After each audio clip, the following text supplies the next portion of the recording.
안녕하세요. 오늘은 여러분이 보내주신 유튜브 영상들, 이걸 바탕으로 아주 흥미로운 기업 이야기를 좀 해볼까 합니다. 바로 미국의 폐기물 처리 대기업, 웨이스트 매니지먼트 WM인데요. 아니, 쓰레기 처리 회사가 어떻게 피터 린치 같은 거물이 살아나고, 심지어 반도체 기업이랑 시가총액이 비슷할 수 있는지 그 비결부터 재무 상태까지 한번 깊이 파헤쳐 보죠. 네, 안녕하세요. 이게 그냥 보면 뭐 쓰레기 치우는 회사 이렇게 단순하게 생각할 수 있는데요. WM의 성장 과정이나 사업 모델, 또 재무 구조를 뜯어보면 생각보다 훨씬 흥미로운 지점들이 많습니다. 특히 겉으로 보이는 높은 수익성, 성장성 이면에 또 다른 재무적인 특징들이 있거든요. 이런 걸 같이 보면서 기업 가치를 좀 다각도로 분석해보면 좋을 것 같습니다. 먼저 WM이라는 회사 규모가 진짜 놀랍더라고요. 시가총액이 우리나라 SK 하이닉스보다 약간 낮은 수준이라고요?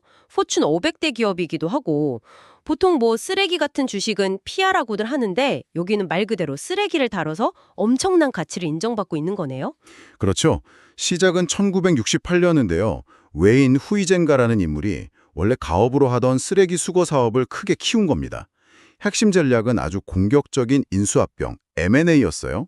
미국 전역에 흩어져 있던 작은 쓰레기 수거 업체들을 막 사들인 거죠. 그러면서 규모의 경제를 확 실현시킨 겁니다. 아, 규모의 경제? 네. 이 폐기물 처리 사업은 규모가 정말 중요하거든요. 고객은 뭐 일반 가정이나 기업이지만 실제 돈을 내는 주체는 지역 정부인 경우도 많고요. 또 사업 허가라던가 특히 매립지 확보 같은 데서 규모가 곧 경쟁력이 되는 거죠. 그렇군요. WM은 그래서 미국 전역의 매립지를 확보해서 나중에는 경쟁사들조차 WM 매립지를 이용해야 할 정도로 시장 지배력을 키웠습니다. 물론 그 과정에서 뭐 회계 부정 스캔들 같은 좀 문제도 있었다고는 하지만 어쨌든 결과적으로는 압도적인 시장 지배력을 갖게 된 거네요. 근데 단순히 쓰레기를 모아서 땅에 묻기만 해서는 이런 성공을 다 설명하기는 좀 어렵지 않을까요? 맞습니다. 거기에는 몇 가지 핵심 요인들이 더 있어요. 첫째는 미국의 쓰레기 배출량 자체가 어마어마하다는 겁니다. 1인당 연간 배출량이 우리나라의 거의 2배에 달한다고 해요. WM 입장에서는 이게 전부 다 수익원이 되는 거죠. 와, 2배요? 엄청나네요. 그렇죠. 그리고 둘째는 사업 다각화입니다. 매립지에서 그냥 두면 골칫거리인 메탄가스 있잖아요. 이걸 포집해서 재생에너지로 만들어서 팔거나 아니면 발전에 사용해요. 아, 쓰레기에서 에너지까지 만들어내는 거군요. 네.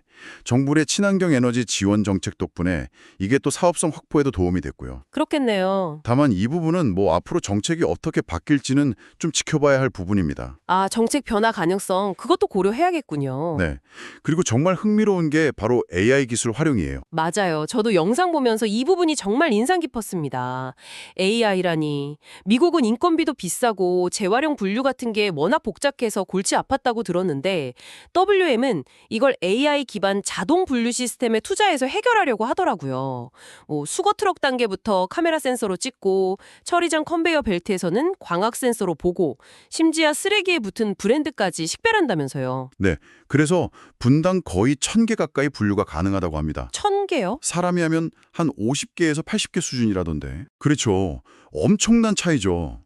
이 AI 기술 도입이 단순히 재활용률만 높인 게 아니고요.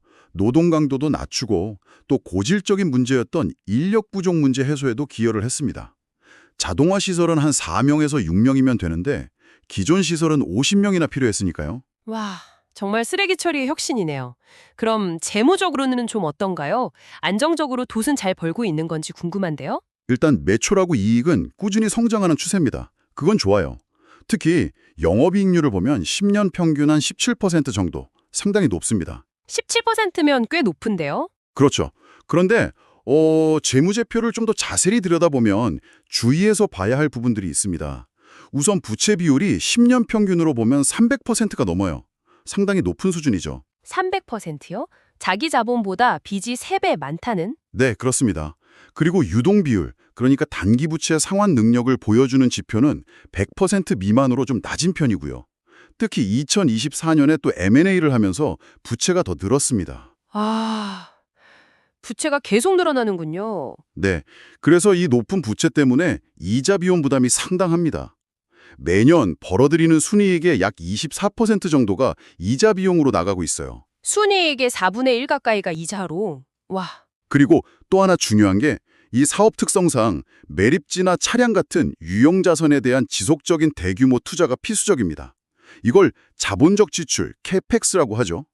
지난 10년간 벌어들인 순이익의 1.8배 정도를 다시 재투자했을 정도니까요. 번 돈보다 더 많이 투자해야 하는 구조군요. 그렇죠. 사업을 유지하고 성장시키려면 계속 돈을 쏟아부어야 하는 겁니다. 와, 듣고 보니 생각보다 재무 부담이 꽤 커 보이는데요. 그런데도 시장에서는 왜 이렇게 높게 평가하는 걸까요? 주가 수익 비율 PER이 35배가 넘는다고 하셨죠. 네, 35배면 상당히 높은 수준이죠. 제 생각에는 시장의 WM의 그 안정적인 사업 구조 자체, 그리고 압도적인 시장 지배력을 매우 높게 평가하는 것 같습니다. 아시다시피 폐기물 처리 사업은 경기에 크게 민감하지 않고 우리 생활에 꼭 필요한 필수 서비스라는 인식이 강하잖아요. 그렇죠. 경기가 나빠져도 쓰레기는 계속 나오니까요. 네. 그리고 또 높은 주주 환원율도 긍정적인 요인일 수 있습니다. 순이익 대비 92%를 주주에게 돌려준다고 하니까요. 배당이나 자사주 매입 같은 걸로요. 아, 주주들한테는 좋겠네요. 네. 어쩌면 이 높은 부채나 지속적인 투자 부담 자체가 역설적으로 아무나 쉽게 따라할 수 없는 강력한 진입장벽, 경제적 해자 역할을 한다고 시장이 판단하는 걸 수도 있습니다. 그렇군요. 위험해 보이지만 그게 오히려 독점적 지위를 강화하는 요소일 수도 있다. 흥미로운 관점이네요. 자, 오늘은 이렇게 쓰레기를 황금으로 바꾼 기업 WM의 이야기를 쭉 살펴봤습니다. 압도적인 규모의 경제, 또 AI 같은 기술 혁신을 통한 효율화, 그리고 안정적인 사업 모델, 이런 점들이 참 인상 깊었습니다. 네.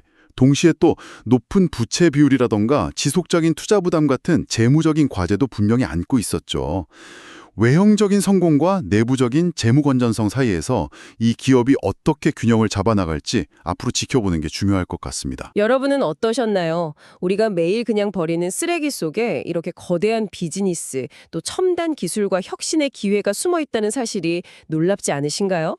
어쩌면 우리가 그냥 무심코 지나치거나 일상에서 불편하다고 느끼는 바로 그런 지점에 세상을 바꿀 또 다른 기회가 기다리고 있는 건 아닐까? 그런 생각도 해보게 됩니다. 다음에 저희는 또 흥미로운 분석으로 찾아뵙겠습니다.